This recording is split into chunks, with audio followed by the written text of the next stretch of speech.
Very good morning, dear students. So as we were doing the statistics and statistical data, we've started this chapter. Okay, and I guess we have done up to 11th question. So let us do from the 12th question. Okay, what is the 12th question?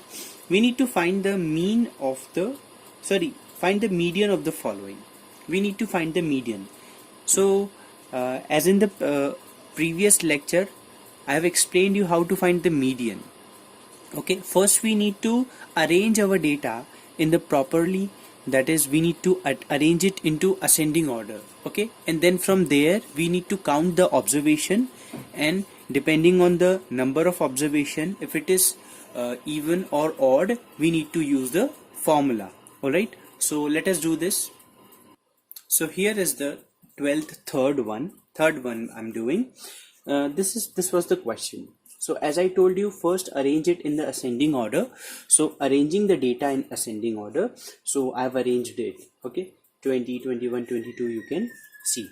As I've counted and I got the number of observations as 9, which is odd. So we will be using the odd formula for the median, which is n plus 1 upon 2th observation. So 9 plus 1 upon 2th observation, 10 upon 2, which is 5th observation. So you need to count 1, 2, 3, 4, 5.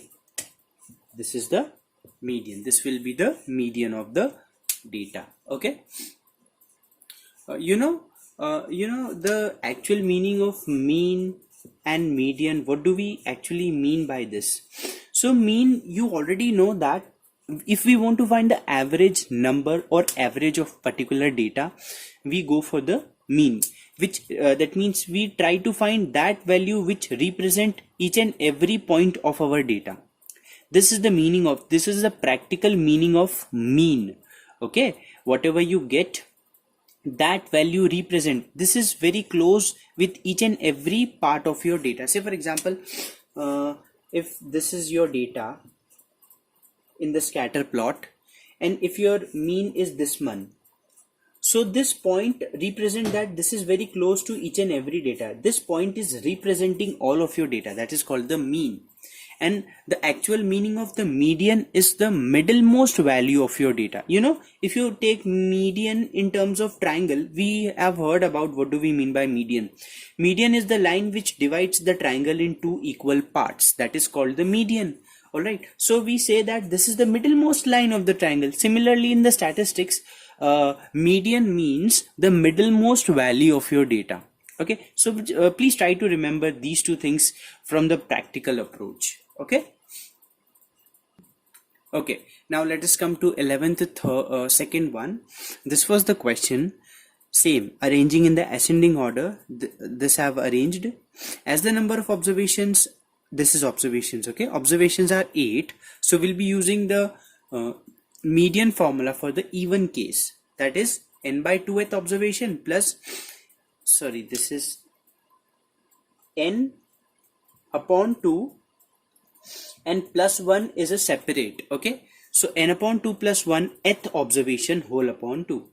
So 8 upon 2th observation plus 8 upon 2 plus 1th observation. This is 4th observation, and 8 upon 2 4 plus 1 5th observation. So you know, actually in the even case we cannot find the middlemost value. So what do we consider? See, if I'm hiding these two, then these two, then these two, now I have to just select, because this will not be the middlemost. So we take this term plus this term. So that is why this formula has been made. N by 2th observation plus n by 2 plus 1th observation whole upon 2. Okay, so this is what? 5.6 plus 6.0, 4th observation 1, 2, 3, 4, and this is 5 whole upon 2. 11.6 by 2, that is 5.8. So that is how we got this. Similarly, you can do the 14th one, no? Because this is a mixture. All right, so try to do 14th one also, median, very easy. Okay, let me explain you 15th question. Find the median of the collection of first 4 whole numbers. So what are first 4 whole numbers?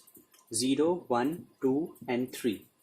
Okay, so you need to find the median of it. How will find the median? By the even case, because they are 4. Now if the 4 is also included in the collection, so with this set you will get median. Now you need to include 4 also. So 1, 2, 3 and 4. So from this set you will get some another median. Find the difference in the two case. So you need to take the difference. You subtract this median with this median, will get the difference of it. Easy. Okay. Let us do 16th one. Okay, let us come to the 14th second one. No, sorry, it's the 16th second one. Okay, find x if 8, 10, x minus 1, x plus 3, 17, 19 are in order and their median is equal to 14. You need to find the value of this x. If they are already in the order and their median is equal to 14 given to us. So as they are in order and it is a case of even because 1, 2, 3, 4, 5, 6 and having 6 as a number of observations. So will be going to use the median formula for the even case, right? So median equal to n upon 2th observation plus n upon 2 plus 1th observation upon 2. N is what? 6. So I've substituted. Median is 14 given to us. Take 2 this side. So 14 2s are 28. This will be third observation and this will be fourth observation. Third observation is what? X minus 1. Fourth observation is x plus 3.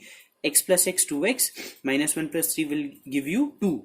Take 2 this side. So 28 minus 2 equal to 2x. 26 equal to 2x. Finally you will get x equal to 13. So this is the answer. Similarly you can easily do the 16th A1 2. Okay. Okay, now how to do the 18th question. Find the median age of 12 males from the following table. Okay, so you are given with the ages of the 12 male. So 4 are the males whose their ages were 20 years. Among those 12, 2 males they are having 24 age, 5 males as 28 and 1 male is having a 32 age. Now how to find the median? Let us arrange the variates in the ascending order. This is the variate and this is the frequency. As I have stated earlier also. So 4 males of 20 years, so 20, 20, 20, 24 times you write. 2 males of 24 years, so 24, 24. 5 males of 28, so written 5 times and 1 time of 32. Now as this is now in the proper form, okay, we have classified like this as n equal to 12, which is even. So median will be what? Using this formula, and you can understand how this 26 came. Okay, so similarly you can try to do 17th one, which is too easier for you to solve. Okay, so just solve it. Okay. Okay, now I'll be explaining you that what do we mean by frequency distribution, how the frequency can be distributed in what types, and we'll be studying about what all types. Okay, so basically the frequency distribution is divided into two, that is unclassified frequency distribution and another one is classified frequency distribution. Okay, now what is unclassified and classified? Let us understand with one example. Okay, so below here are two examples I've taken. Say for example, in a class there are 40 students and you are having a test of out of 8 marks the students are scoring. So see, on the first table it shows I've written this marks obtained 0, 1, 2, 3, 4, 5, 6, 7, 8 and number of students. 1 got 0 marks out of 8. 4 are the students who got 1 out of 8. 5 are the students who got 2. 10 students got 3 marks out of 8. 3, 7. So this is what the frequency and this is the mark. So this is the example of unclassified frequency distribution. Okay, did you understand? This is called the unclassified frequency distribution. Now if you consider this table number 2, it depicts that we have taken, or we have our frequency, that means class marks as between 0 to 2 marks. 5 are the students who got the marks between 0 and 2. 15 are the students who got 2 to 4. 10 are the students who got between 4 to 6 marks and 10 are the students who got between 6 to 8. So this is the best example of classified frequency distribution. Okay, now inside this only we will be studying about the intervals. As I've said just now, we have converted our marks distribution in terms of intervals. This is interval, this is called the interval. All right, where now this intervals, as you already understood that these are called the intervals, this is a way of expressing our variate or variable.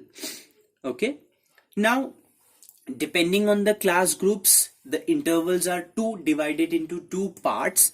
That is, first is the overlapping intervals and another one is non-overlapping intervals. Now they two are also very easy to understand.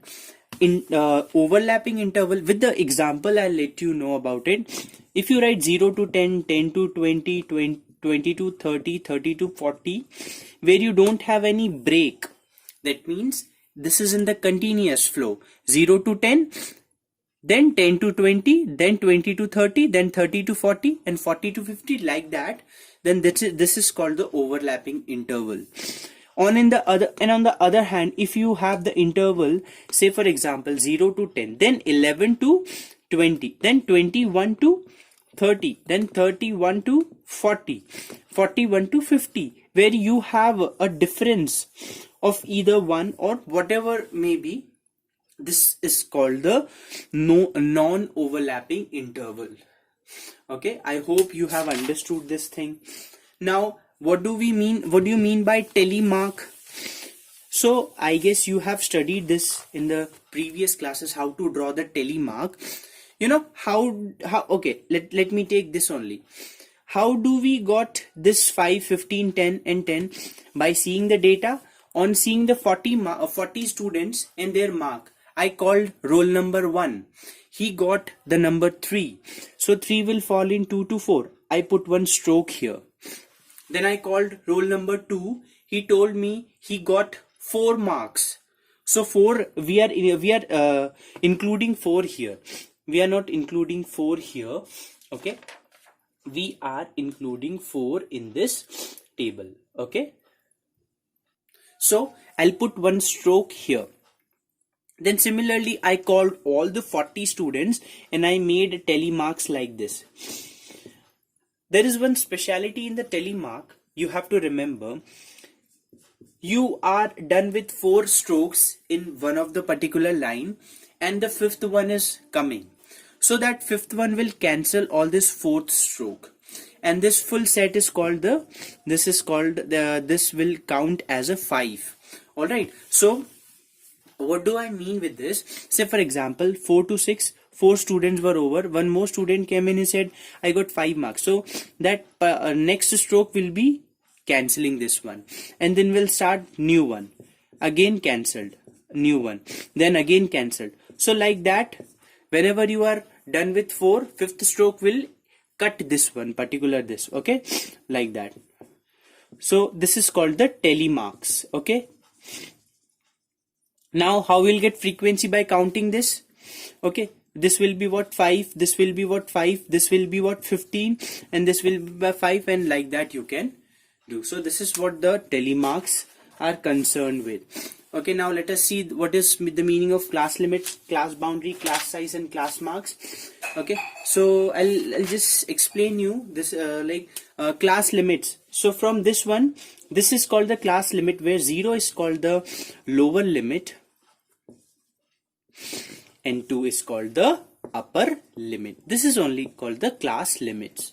Okay, so write the definition properly, taking one of the intervals. Say for example, let us take 0 to 2, where 0 is called the lower limit and 2 is called the upper limit. This is only you have to write. Okay, then if you come to class boundaries, so what do you mean by class boundaries? See, class limit and class boundary, they both are same when it comes to the overlapping interval. This is called the overlapping interval. So our class limit will be equal to the class boundaries, but in the non-overlapping interval, this is not so. Okay, so whatever the gap between them, it will be the class boundary, that will be considered as the class boundary. Okay, what do you mean by class size? if you want to know the class size, you subtract the lower limit from upper limit. So upper limit minus lower limit will give you the class size. And class mark, how to find the class mark? Upper limit plus lower limit divide by 2.